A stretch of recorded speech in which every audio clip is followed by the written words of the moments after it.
Tunghayan ngayon sa mga tiga-barangay Pinaglabanan sa bayan ng Goa sa Camarines Sur ang kwento tungkol sa isang lalaki na sunod-sunod daw na nawalan ng kanyang mga brief.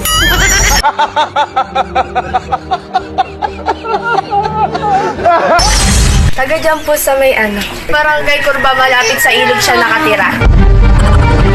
Matangos ang ilong niya tapos matangkad siya. When? Hindi nga. Guwapo, nakatext ko po siya dati. Wow! Dati.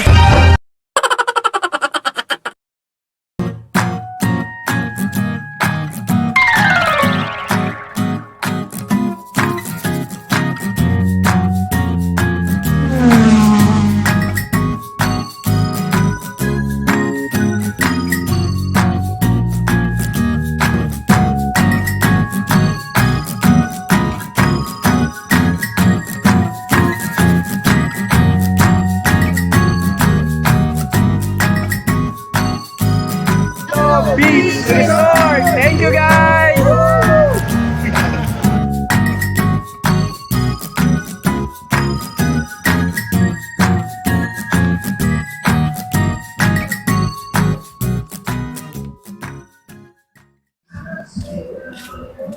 Hello po, magandang hapon po sa kanila. Nandito tayo ngayon sa Infanta, Quezon. At nandito tayo sa Tando Beach Resort. Siyempre, magtatanong tayo kung sa isang residente rito or isang empleyado about dito sa Tando Beach Resort. Yeah. At nandito po si Ate. Ate Mean. Si Ate Mean. Hello po. Yes po, magandang hapon din. Ano po ba yung mga specialty natin po rito sa Tando Beach Resort? Pagkain. Pagkain po. Kami na may, basta lang, ayun, may mga luto naman din, may lugaw. Siyempre, pag umaga yung mga customer, gusto may makakain, edi lugaw. Magkano naman po yung ano rito, yung entrance? 20 pesos. 20 pesos. Sa murang halaga po mga kalupit. 20 pesos lang makakapasok na rito. And yung cottage po natin, magkano po ba? Yung mga cottage with attic, yan ay 2,000 overnight, 22 hours. Minsan, ginagawa ko 24 hours. Discount ko na yung 2 oras sa customer. O mga kalupit, may discount pa pala. Ano pang hinihintay nyo? Kaya punta na kayo dito sa Infanta. Tapos, kung ang hanap mo na may aircon, ay di 3,000. 22 hours din. Yan na may 22 overnight hours. price. Overnight. Paano po kunyari kung for 1 week ganyan mga yun? Pwede 7 days. Yun, honey. O, pwede 2,000. Kung ang kukunin mo yung atik lang. Okay po. Very simple. May mga ano po ba rito? Katulad ng mga VIP, ganyan? Wala naman. At alam kami pang masa lang ang tema. Basta kung pumarito ka. Yung mga banana boat po natin, magkano po ba yung Yan, side? 150 ang isang tao. Pwede 10 ang laman. Edi 1,500. Pero kaya tatakbo po yan kahit isa lang. Abay, bahala ka. Kung babayaran mo ng 1,500 yung isang takbo. Ay, ganun po ba? Di pala mga kalupit tatakbo yun ng ano. Kailangan. Abay, Uno. siyempre, yun na may magkukrudo din. Yun nga po. Sige po. Siyempre. Saka, may tindahan po pala tayo dito, no?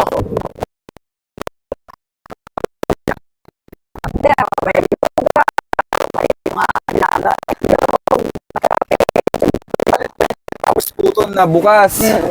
Hanggat meron pong guest. Tapos sa isa naman, meron kaming piso net, may water refilling, yan. Mga guys, meron din palang piso wifi dito.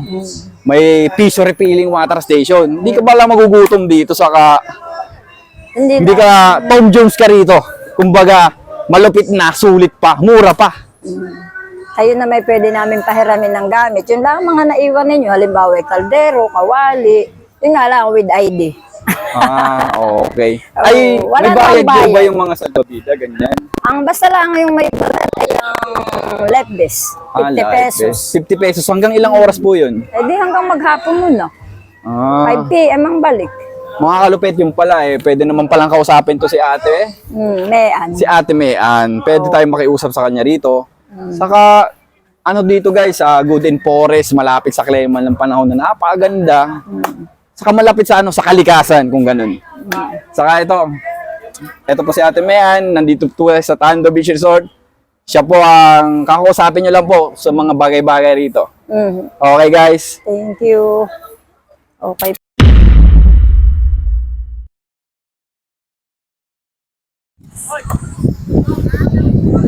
Hello po ulit. Nandito pa rin tayo sa Tando Beach Resort upang kausapin naman yung mga lifeguard kung safe bang mag-swimming dito, kung paano ba yung mga pangyayari at paano nila nasisave ang mga tao. Tara, tanungin natin sila.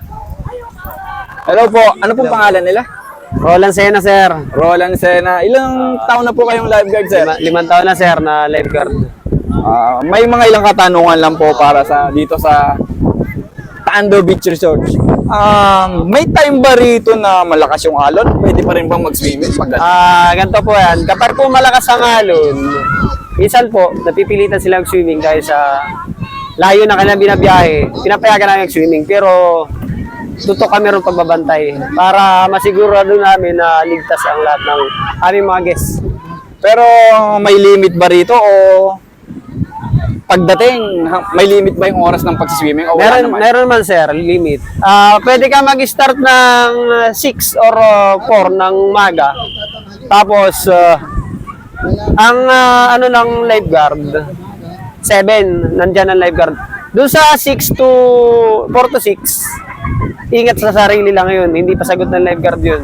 Pero pag sabit ng 7, sagot na ng lifeguard yan. Binabantayan na lahat yan. Pero po kunyari, madilim na gabi na, pwede pa rin po ba yung Ay hindi, curfew kami. May curfew kami ng 6 p.m. 6 p.m. onwards na po yun? Yun ay ano ng buong Infanta. Bawal na po Bawal na mag-swimming. mag-swimming. Eto po sa mga karanasan nyo rito sa dagat, syempre may mga haka-haka. Di ba nababalita yung meron ba talagang sirena dyan sa dagat na yan? Ako sir, sa tagal ko rito parang hindi pa ako nakakaano ng sirena. Kasi doon sa may bandang Quezon, di ba mayroon doon estatwa ng Sirena. Di Oo, sabi na, sirena sa kabila. Southern Quezon. Southern Quezon. Di ano lang pala yun, joke lang pala yun. Pero siguro, joke lang. Mangingisda rin kasi ako sir Bali, maraming salamat po sa isang kagalakan para sa po. Okay guys, thank you guys, salamat. Thank you.